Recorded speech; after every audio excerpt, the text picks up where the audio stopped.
Propos républicains. Ventose 214 de l'ère républicaine. À propos des cours sur la dynastie. Citoyens, la deuxième semaine de novembre de chaque année, c'est un véritable bourrage de crâne qu'on assiste dans l'enseignement primaire à l'occasion de la fête de la dynastie. Les élèves sont en effet soumis à de la propagande pure et simple. Les revues des éditions catholiques d'Averboot sont fréquemment utilisées dans les écoles communales et les établissements de la communauté française. Qui lit-on? En voici un court échantillon. Roi, prince ou simplement noble, tous étaient surnommés au Moyen-Âge rois fainéants. Ils ne s'intéressaient qu'aux jeux et à la chasse. Ils étaient très fiers de ne savoir ni lire ni écrire. Ça a bien changé. Être prince est un vrai métier auquel il faut se préparer. Le prince Philippe a suivi les cours de l'école royale militaire. Il a son brevet de commando. Il est pilote d'avion. Il a étudié dans différentes universités étrangères. Et il parle couramment plusieurs langues. En 1831, notre pays a reçu un nouveau chef, le roi. Baudouin fait de la Belgique un pays moderne et prospère. Tous ces textes ont paru dans Dauphin entre 2003 et 2005. C'est toute une vision de la société que l'on impose aux enfants. Ne serait-il pas temps de demander la suppression des cours d'histoire obligatoires sur la dynastie, qui charrie une vision paternaliste et mensongère de la réalité des rapports sociaux? N'est-il pas temps d'interdire, sauf pour les critiquer, les publications d'Averboot dans l'enseignement public? Le rôle de l'école n'est-il pas d'émanciper les consciences? Un cours d'information sur la monarchie en tant qu'institution politique en Belgique, oui. Un cours de propagande sur les exploits d'une famille de la haute bourgeoisie laquenoise, non. Vive la République!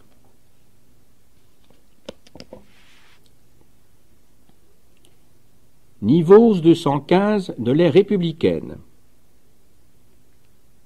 Souvenir. Un conte de fées. Je suis tout petit, 4 ans peut-être. Une très vieille dame voilée de blanc, dont on ne peut distinguer les traits, assise dans une limousine noire. Elle salue de la main. Un sourire dans un masque, déformé par l'outrage du temps. C'était, au début des années 60, sur l'esplanade du Cinquantenaire. La limousine d'Elisabeth de Wittelsbach suit la voiture de son petit-fils, un Saxe-Cobourg-Gotha. Mon frère cadet était né un 15 avril, à quelques heures d'intervalle de l'héritier présomptif. Un peu plus tard, j'ai joué avec des soldats de plomb, la garde suisse du ci-devant Louis Capet et les soldats de l'an 2. À l'école, de part et d'autre du crucifix, Baudouin et Fabiola. L'ordre règne. On m'apprend que le roi n'a rien à dire en Belgique, mais on lui voue un culte. S'agit-il donc d'un saint? Je suis à la recherche d'absolu, et, moi aussi, je voudrais devenir un saint. Mon père s'enthousiasme pour la geste napoléonienne, mais rien n'y fait. Ce n'est qu'à 14 ans que, pour la première fois, j'entends dans la bouche d'un condisciple qu'il y eut en 1789 une révolution en France et que, plus tard, le monarque fut décollé. Ma famille est bourgeoise et catholique. Il y a des sujets dont on ne parle pas ou que je ne veux pas entendre. À la même époque, je me passionne pour la succession des rois de France. À 5 ans, je la connaissais par cœur, de Mérovée à Louis-Philippe, grâce à des images d'Épinal dévorées des yeux chez mon grand-père. Au début de la série, parmi tous ces mâles, parés comme des coqs, 2 femmes, Cunégonde et Brunehaut, des méchantes, des sorcières. Bibliophage, je lis, à 15 ans, une douzaine de biographies royales et impériales. Après une phase mystique, est-elle terminée? Je deviens athée. L'image du père en prend un sacré coup. Cependant, la vision nimbée du roi, bien que castrée, subsiste. Historien, j'habiterai plusieurs années en République avant de revenir dans le royaume du triste sire.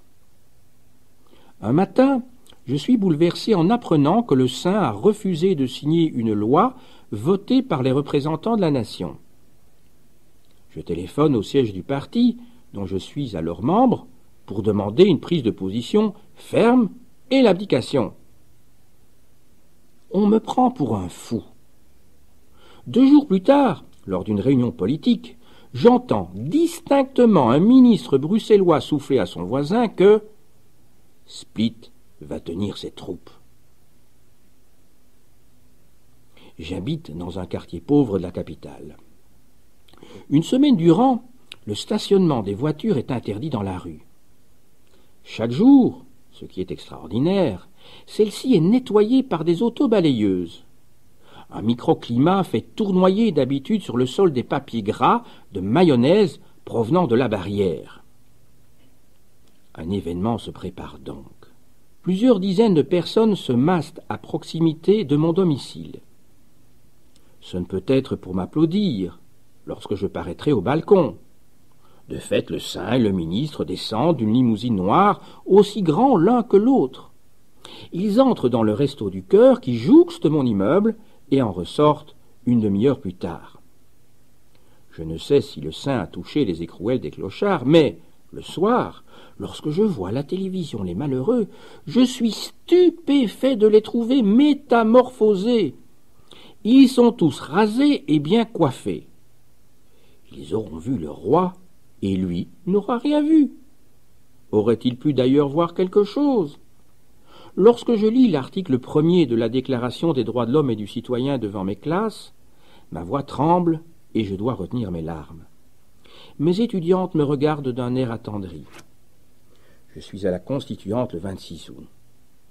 Dorénavant, la déclaration sera affichée dans mon local ainsi que dans mon cabinet de réflexion, le WC, pour édifier mes filles.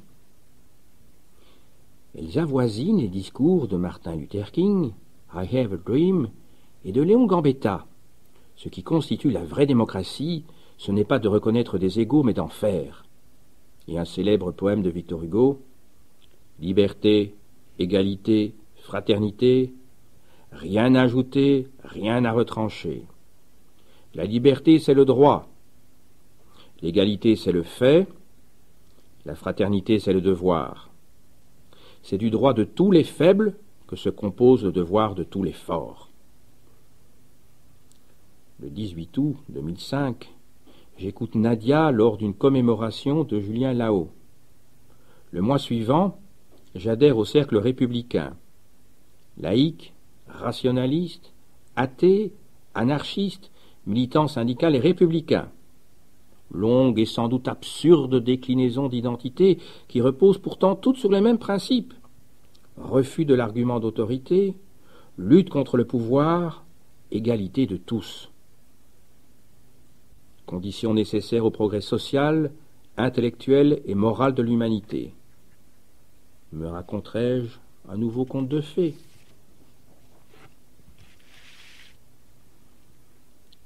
Thermidor 215 de l'ère républicaine. Citoyens, 21 juillet. La Une diffuse un étonnant épisode de la société du spectacle. Voici 3 personnalités politiques de premier plan interrogées par un journaliste. Le Premier ministre sortant, son probable successeur et le nouveau ministre-président de la région wallonne. Personne ne sait quel anniversaire commémore la fête nationale. Contrairement aux apparences, pouvoir et savoir ne riment guère. Mais qui en doutait? Curieusement, les médias belges, et plus logiquement la presse française, se focalisent sur une confusion du formateur du gouvernement fédéral. Lorsqu'on l'invite à chanter l'hymne national, notre homme entonne la Marseillaise au lieu de la Brabançonne. Même si la situation paraît surréaliste, c'est l'épithète utilisée à l'unisson par les commentateurs. On peut créditer Yves Leterme de sa bonne foi lorsque, plus tard, il laisse entendre qu'il avait la tête ailleurs en se rendant au Tédéum. Il s'agit donc d'un non-événement. En revanche, 4 Belges sur 5, apprend-on, ignorent que le 21 juillet 1831, le premier roi des Belges, Léopold Ier, prête serment devant l'église Saint-Jacques de Bruxelles et jure d'être fidèle à la Constitution, aux lois du peuple belge et de respecter l'intégrité du territoire. Les 3 ministres appartiennent, par conséquent, aux 80% de citoyens incultes ou amnésiques. Au sens propre, vivant d'histoire, ils sont sans histoire. Quel est donc l'acte fondateur qui justifie la fête de la nation? Le premier répond la proclamation de la Constitution. Le deuxième, la désignation de Léopold de Saxe-Cobourg-Gotha comme roi. Le troisième, la révolte des provinces méridionales des Pays-Bas contre les Hollandais. Échec général. L'amnésie d'une partie, on peut du moins l'espérer, de la classe politique est symptomatique du régime monarchique en Belgique. Le roi est le grand absent, toujours présent. Or, sa prestation de serment, qui crée un lien personnel entre un homme et son peuple, est l'acte constituant des institutions belges. Ce refoulement de la scène primitive relève manifestement de la psychanalyse. Serait-il toutefois de la même nature que celui décrit et expliqué par le père Sévère dans Totem et Tabou, et qui fonde l'ordre social? Réponse attendue des spécialistes. Si des leaders de 3 grandes formations politiques belges, libérales, chrétiennes et socialistes, méconnaissent à ce point le passé de leur propre pays, des quidam peuvent légitimement s'interroger sur l'intérêt et les méthodes du cours d'histoire. D'où venons-nous? Serions-nous issus d'une génération spontanée, comme on le croyait avant Pasteur, pour les vers et les moisissures? Et surtout, où allons-nous? La politique, c'est-à-dire la marche du gouvernement de la cité, Politeia, se réduirait-elle à la gestion d'un éternel présent de consommateurs d'images, à défaut de symboles? Au mieux, le futur se limiterait-il aux 4 ans de la législature à venir? Le chœur antique rappelait rituellement aux spectateurs athéniens les origines du drame familial de l'action en cours. Faut-il se joindre aux pleureuses ou considérer l'épisode du samedi 21 comme une farce belge, tragicomique, à la Claus ou à la Gelderode? À force de rire, on pourrait en mourir. Le piquant de l'affaire, c'est que le formateur du gouvernement ne parvient pas à résoudre, dans les âpres négociations qu'il a entamées, le problème brabançon. Scission de l'arrondissement de Bruxelles-Halle-Vilvoorde, qui ressemble de plus en plus à l'impossible équation bosniaque. L'oubli de l'hymne, Brabançon précisément, jouerait le rôle de la lettre volée, chère à Lacan.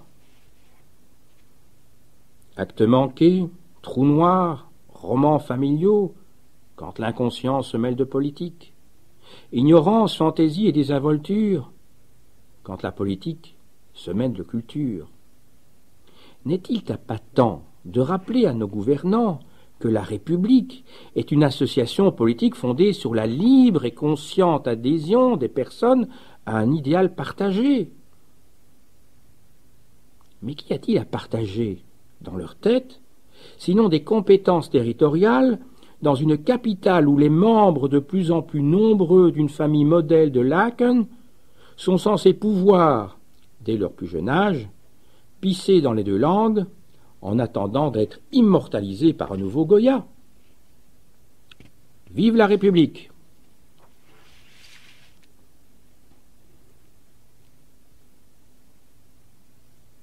Floréal 217 de l'ère républicaine. Les valeurs républicaines. Pour beaucoup de Belges, la République se résume à l'abolition de la monarchie et à l'accession à la tête de l'État d'un président. Cette équation caricature à l'excès une option politique et, bien plus encore, une organisation de la société en prenant pour référence le modèle de la Ve République française dans son avatar sarkozyste. Bien sûr, la République, c'est le refus des privilèges de naissance, de l'archaïque référence au sang et à l'infantilisme permanent. Le sang, c'est le gène. C'est la race, comme on disait jadis, de la race des Mérovingiens ou de la race des Carolingiens, identifiant ainsi la dynastie à une espèce supérieure. La République, c'est donc l'exigence fondamentale d'égalité absolue en dignité et en droit de tous les citoyens. On sait déjà que la direction d'un État peut être collégiale. Si présidence, État, il doit y avoir, car on ne voit pas pourquoi républicanisme et anarchisme, ou plus précisément acratie, seraient incompatibles. Les communards ont montré le contraire en 1871. Dans son sens actuel, la République est une association politique fondée sur la libre adhésion des personnes à un idéal partagé. C'est la référence à un bien commun universel qui distingue la forme républicaine de la démocratie dans sa forme minimale. La République s'oppose à tout système qui considère l'individu comme soumis à des règles qui ne seraient pas issues du corps social, qu'elles émanent de Dieu, de dictateurs, d'intérêts privés, de groupes ou de classes sociales, voire d'experts, considérés comme détenteurs de la vérité, ce que l'on appelait jadis des clercs, et échappant à tout contrôle de la société. Pourquoi, dans ces conditions, faudrait-il établir une équation entre État et République? Le premier n'est pas le garant de la seconde. Les exemples, hélas, abondent en ce sens. État monarchique, oligarchique, totalitaire, bourgeois, et j'en passe. Le pari des républicains consiste à supposer qu'il y a un brin d'universel au cœur de chaque particulier. La République instruit, elle n'éduque pas. Elle ne cherche pas à modeler des âmes.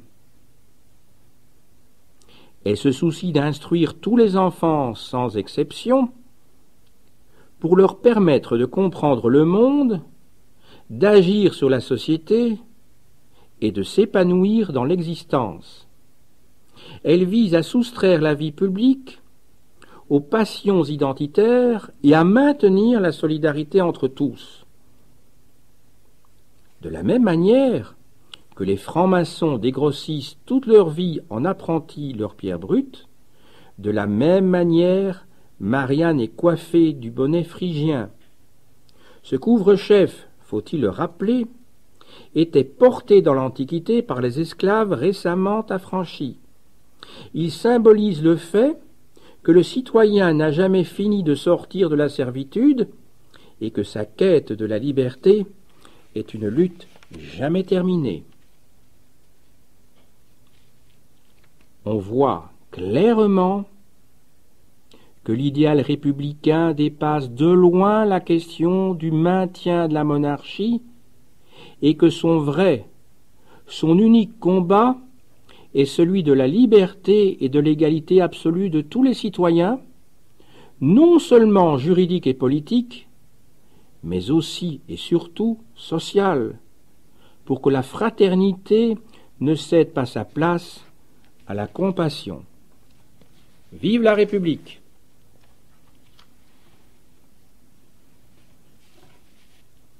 Laïcité.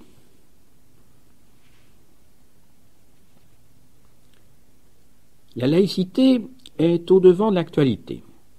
Citons l'abandon du projet d'inclure l'héritage chrétien dans les préambules de la Constitution européenne, mais aussi les interrogations actuelles sur la spiritualité laïque ou sur l'institutionnalisation de la laïcité en Belgique.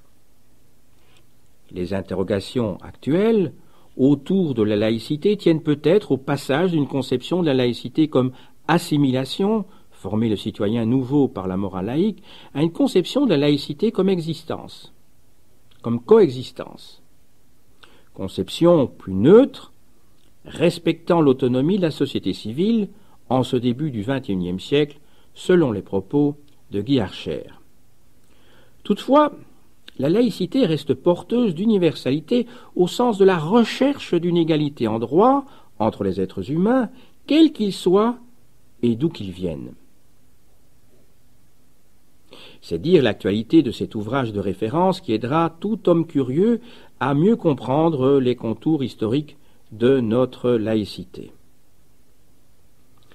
Né au XIXe siècle à l'occasion des luttes pour une école publique, gratuite et obligatoire, pour le suffrage universel ou encore pour le droit d'être enterré civilement dans le cimetière communal, la laïcité qui n'a cessé de s'affirmer au XXe siècle, euthanasie, dépénalisation partielle d'avortement, assistance morale dans les prisons, à l'armée dans les hôpitaux, est reconnue officiellement par l'État depuis 1993. Elle est à la fois une conception de vie fondée sur le libre examen et l'humanisme et sur une exigence démocratique indissociable des droits de l'homme, impliquant le respect par l'État de toutes les conceptions philosophiques confessionnelles et non confessionnelles. Entrevue s'est entretenue avec Jean-Michel Dufay sur la conception du dictionnaire historique de la laïcité en Belgique, qu'il a coordonné avec Paul Defosse et avec la collaboration de Martine Goldberg. Ce dictionnaire vient de paraître.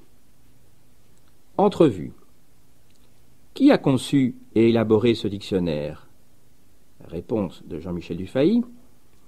L'initiative revient à Adelin Pirlot, qui préside la Fondation rationaliste, mais le maître d'œuvre en est Paul Defosse qui a rédigé les 2/3 des notices. Les autres rubriques l'ont été par une trentaine de collaborateurs laïcs, pour la plupart historiens ou historiennes. Précisons qu'il a été fait appel à des spécialistes du nord du pays. Quel type de rubriques trouve-t-on dans l'ouvrage?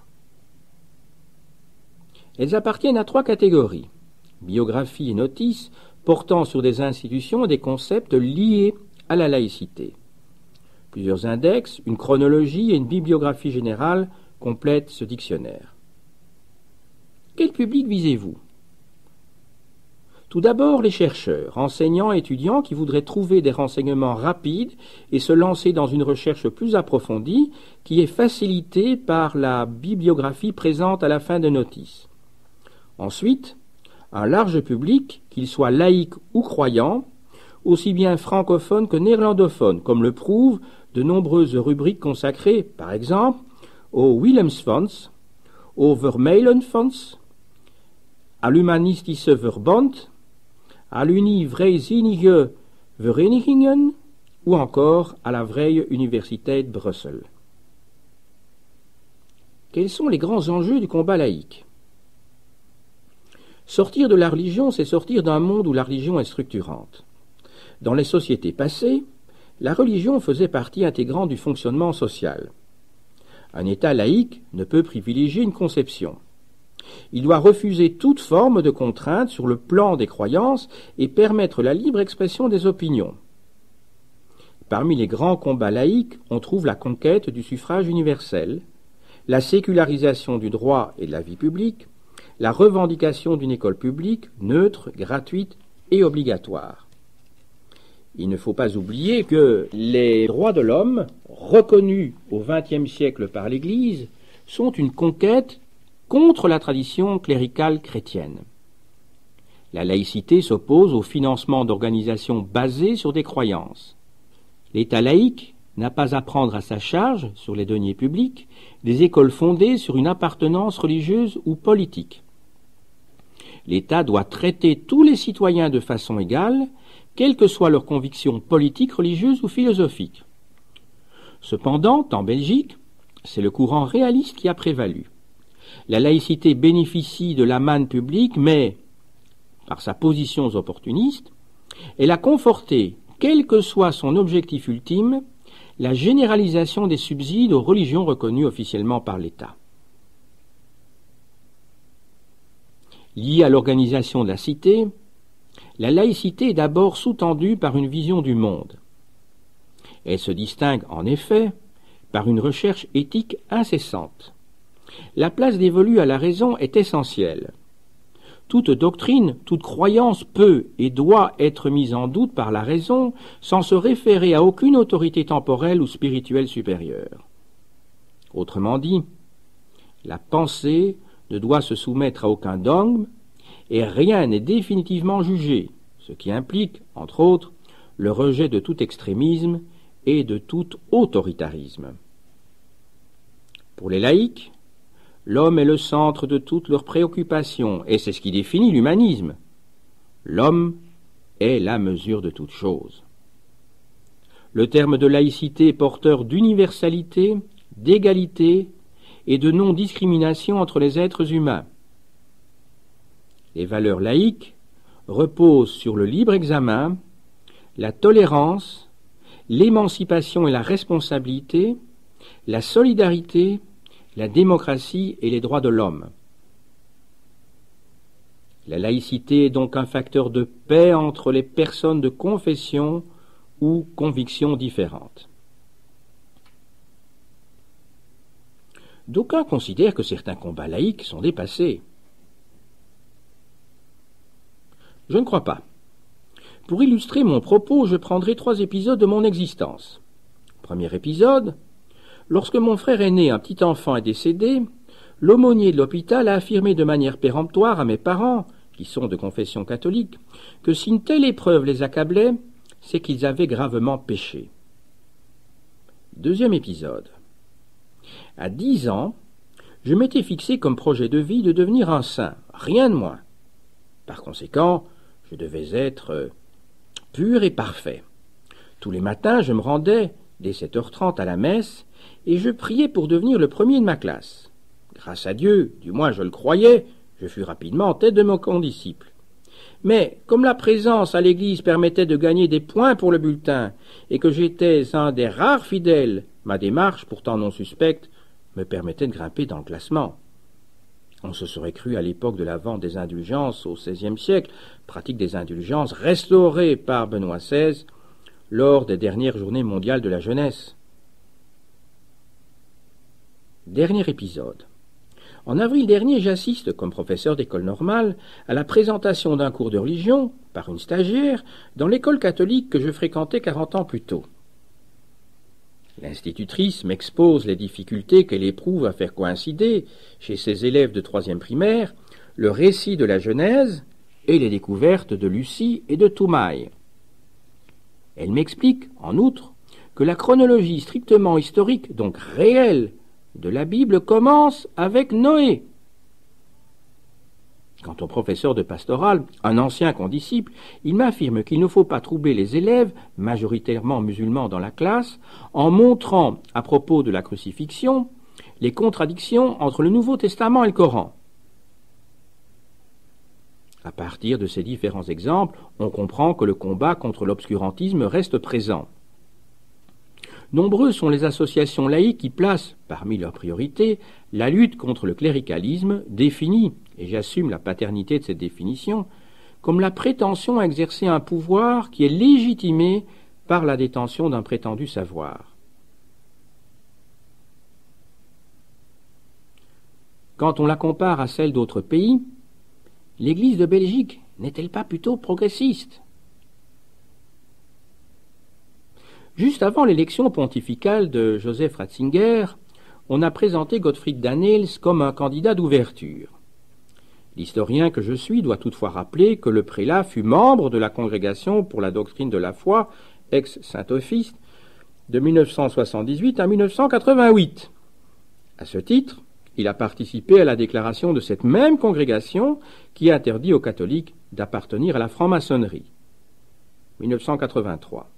En outre, l'évêque de Namur, André Mussien-Léonard, depuis l'élection de Joseph Ratzinger à Rome, est devenu un chef tout à fait probable de l'Église catholique belge lorsque Gottfried Danneels prendra sa retraite. Or on connaît ses positions conservatrices. Qu'attendre dès lors de cette fameuse ouverture? Quant au très médiatique Gabriel Ringlet, son best-seller, L'Évangile d'un libre penseur, a été démonté par Robert Joly dans son ouvrage Libre pensée sans évangile, 2002, qui montre que le propos de l'abbé relève d'une rhétorique, souvent poétique, qui manque de rigueur scientifique et philosophique. Enfin, la laïcisation des symboles de l'État n'est pas encore terminée, comme on le constatera en lisant diverses rubriques du dictionnaire. Et la franc-maçonnerie dans tout cela? Les francs-maçons ont bien entendu joué le premier rôle dans les combats laïques du XIXe siècle, en matière de démocratisation de la vie publique et surtout dans le domaine de l'enseignement. Il suffit de parcourir le dictionnaire pour voir leur présence à tout moment. Deux loges ont joué un rôle particulièrement important. Les vrais amis de l'Union et du Progrès réunis et les amis philanthropes de Bruxelles. Au XXe siècle, le rôle de la franc-maçonnerie a été beaucoup plus discret et les loges, si elles demeurent encore parfois des laboratoires d'idées, n'ont plus l'influence, et c'est peut-être salubre dans certains cas, qu'elles exerçaient jadis.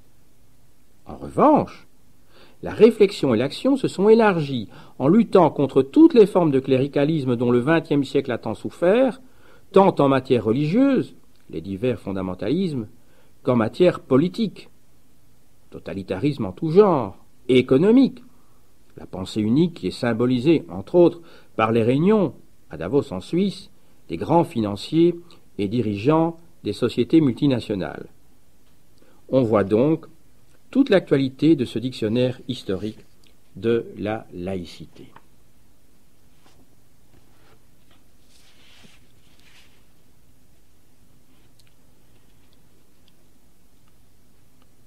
Prologue du dictionnaire historique de la laïcité en Belgique, paru en 2005.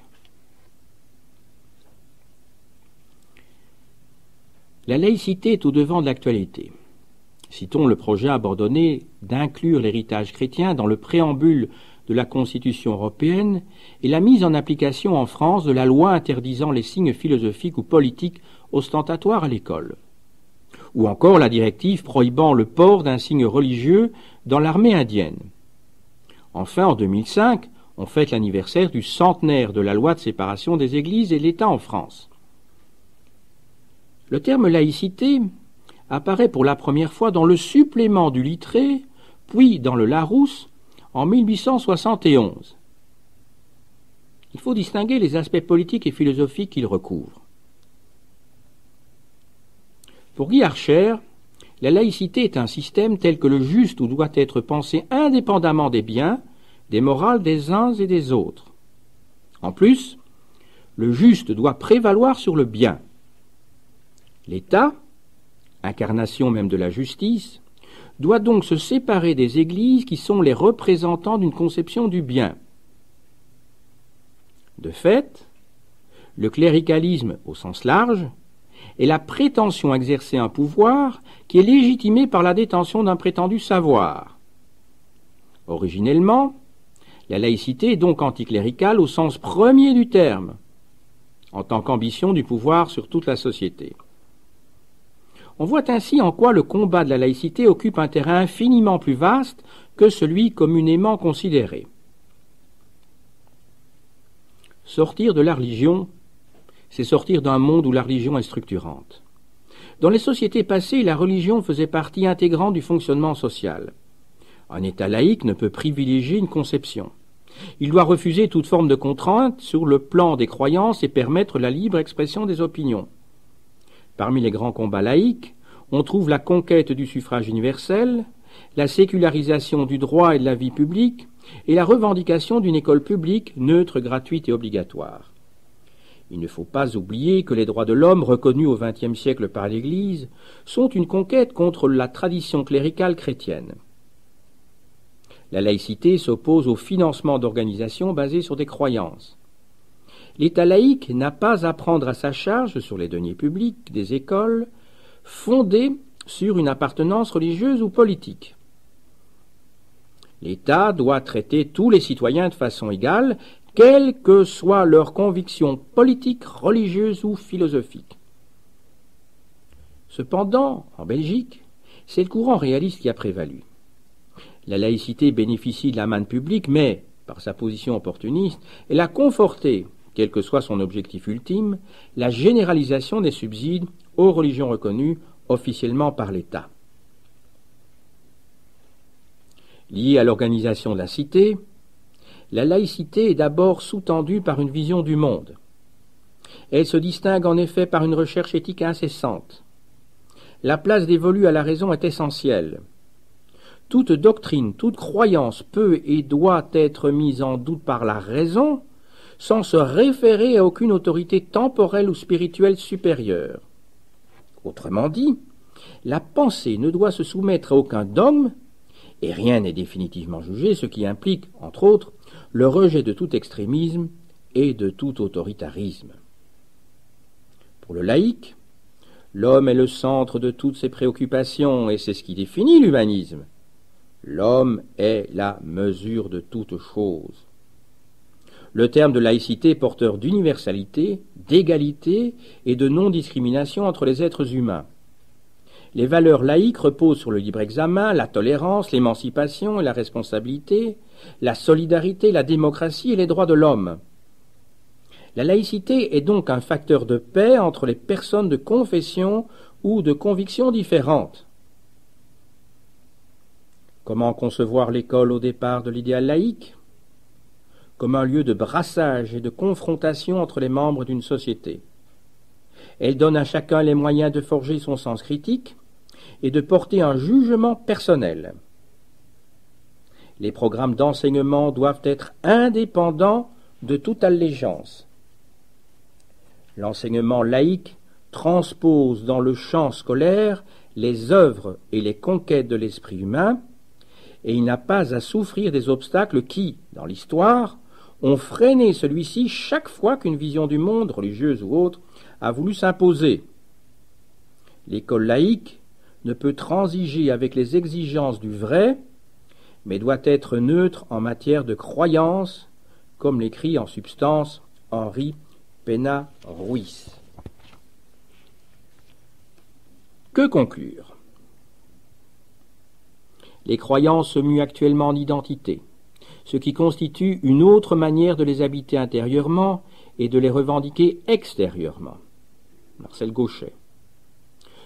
Pour Guy Archer, on est passé de la notion de laïcité assimilation au début du XXe siècle, qui voulait former le citoyen nouveau par la morale laïque, à celle de laïcité coexistence, plus neutre, car elle respecte l'autonomie de la société civile.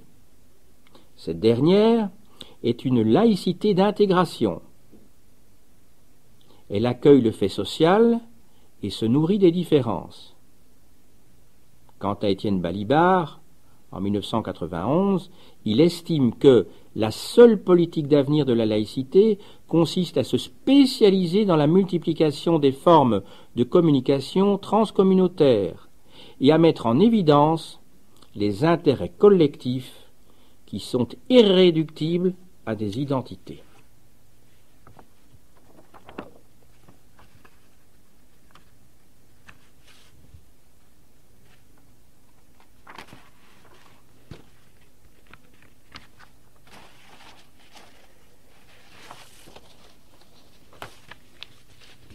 Article du même dictionnaire consacré à la séparation de l'Église et de l'État.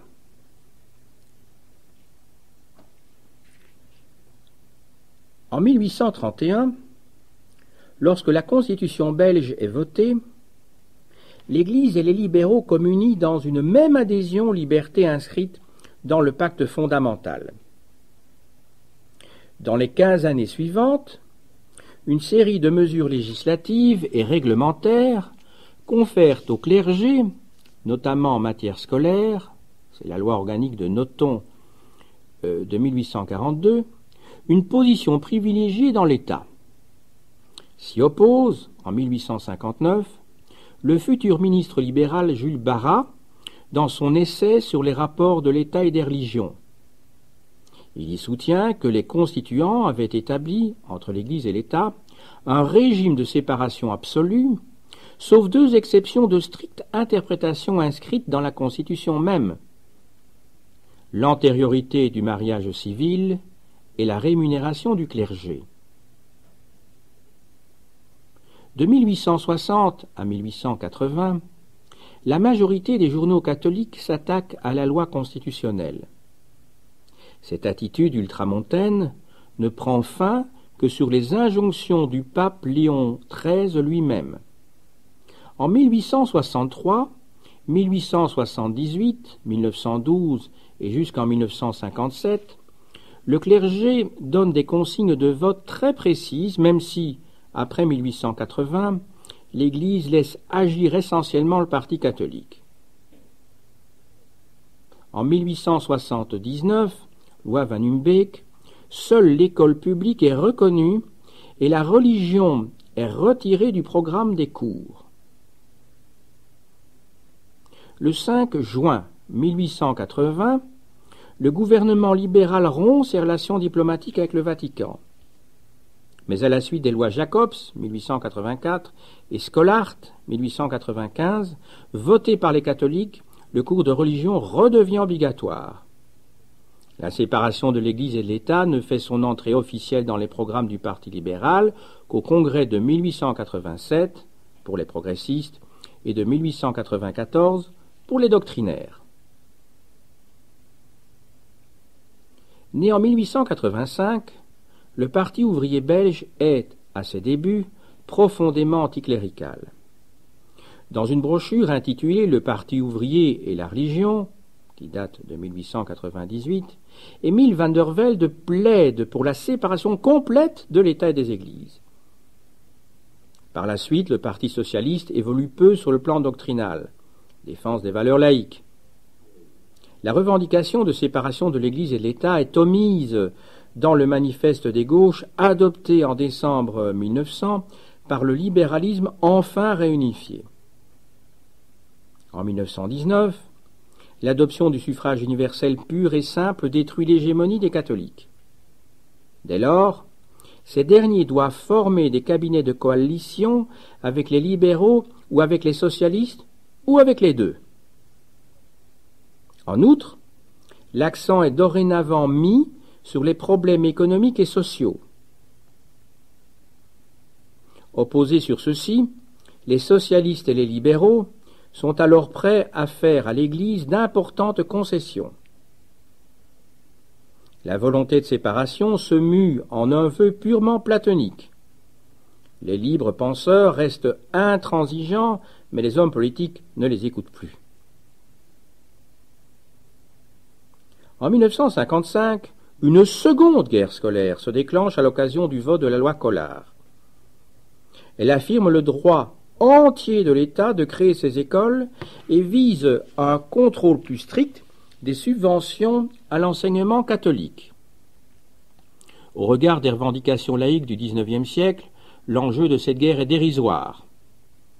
En 1958, après le retour des catholiques au pouvoir, le pacte scolaire signé par les trois grandes familles politiques constitue un compromis basé sur le développement des réseaux scolaires libres et officiels. Et 3 ans plus tard, le Parti libéral renonce officiellement à son anticléricalisme. La seconde moitié des années 60 connaît une vague de sécularisation de toute la société. Mais l'ensemble des organisations catholiques garde une position de force dans toutes les structures politiques, économiques et sociales du pays. Jusqu'il y a peu, les partis confessionnels ont constitué le pivot indispensable des gouvernements de coalition. Ils ont aussi véritablement colonisé l'appareil de l'État. L'influence des catholiques dans les sphères administratives et politiques est sans commune mesure avec le poids électoral des partis confessionnels. Que reste-t-il comme symbole chrétien? En 1868, sous un gouvernement libéral, un débat s'était tenu à la Chambre sur la constitutionnalité des honneurs militaires rendus au Saint-Sacrement ainsi qu'à la hiérarchie catholique en exécution d'un décret datant de l'occupation française. Récemment, en mars 2001, une première mouture d'une nouvelle liste protocolaire des préséances reléguait le cardinal primat de Belgique de la première à la 40e place. Ce projet a été refusé en Conseil des ministres. Mais, peu de temps après son entrée en charge, le ministre libéral flamand de la Justice, Mark Verwilgen, rédige une circulaire ordonnant le retrait du crucifix de toutes les salles d'audience des palais de justice. Mieux, le Te Deum du 15 novembre, qui célèbre religieusement la fête de la dynastie, cohabite désormais avec une cérémonie civile.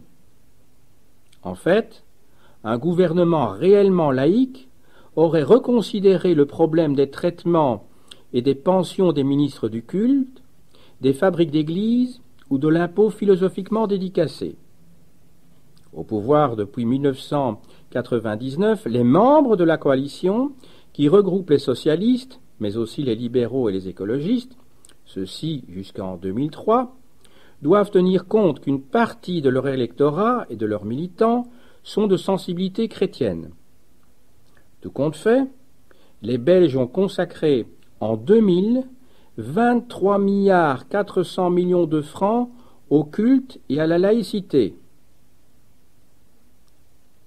Reconnaissance de la laïcité depuis la révision de l'article 117 de la Constitution, dont l'essentiel, 18,5 milliards de francs, profite aux seuls catholiques.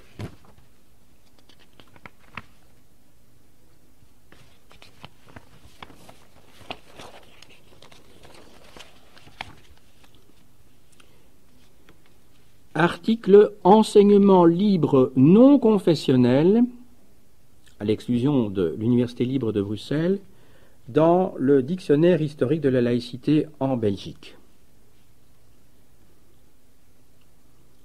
En 1831, la Constitution belge inscrit au nombre de ses grands principes la liberté totale de l'enseignement.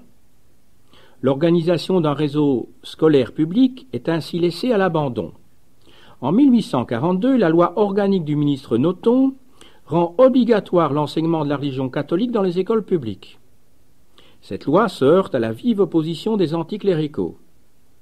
Si la plupart de ceux qui s'élèvent contre cette mainmise de l'Église sur l'enseignement sont favorables à un enseignement public officiel, certains croient à la nécessité d'ouvrir des écoles laïques de combat.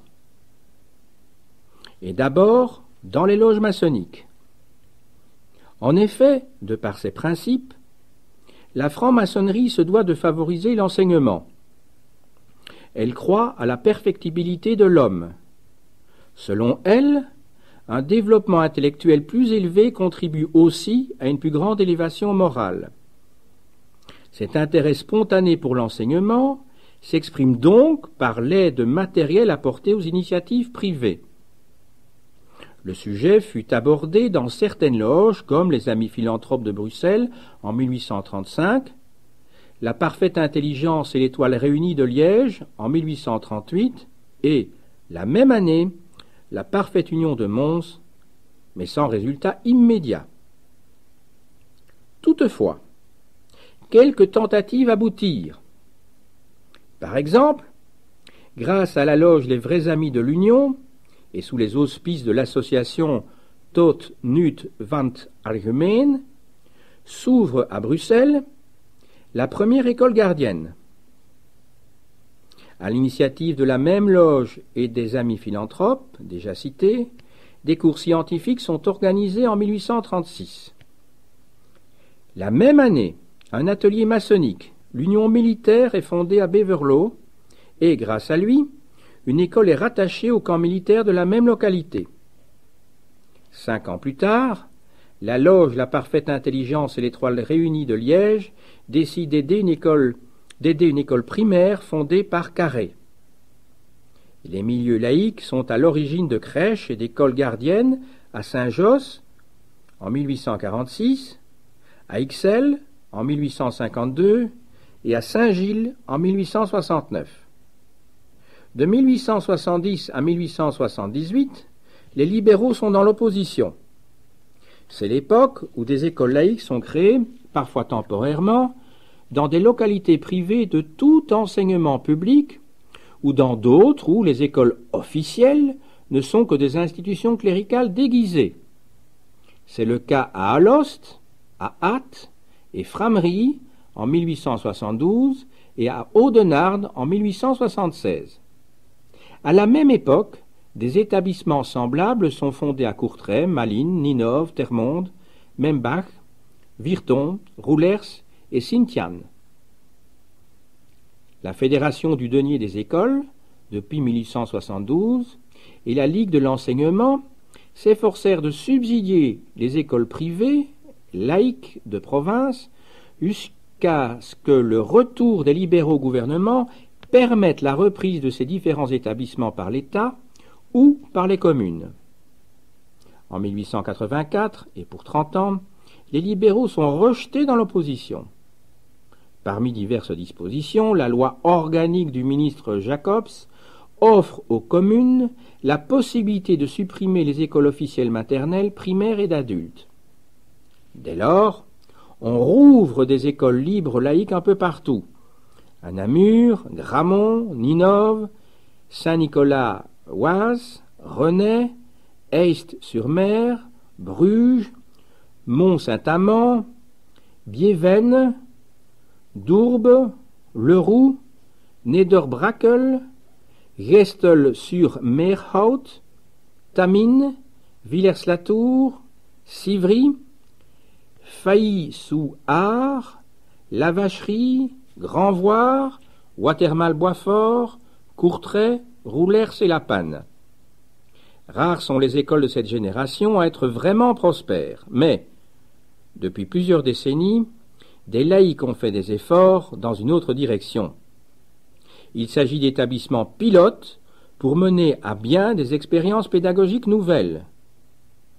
Vers le milieu du siècle, avec l'aide de francs-maçons, s'ouvre à Ixelles l'Institut Gagia, enseignement secondaire.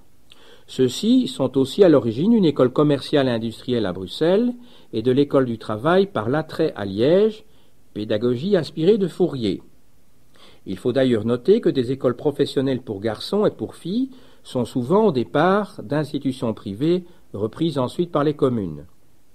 Ont également une origine laïque un certain nombre d'écoles pour handicapés. En 1875 est fondée l'école modèle par la Ligue de l'enseignement. 1907 voit la naissance de l'école de Crolly. L'Ermitage, primaire et secondaire, suivi par celle de l'école Ahmed et de l'école Heureux Enfants. Citons aussi l'école nouvelle à Bierge, 1912, et l'autre école à Woluwe-Saint-Pierre, pédagogie Freinet.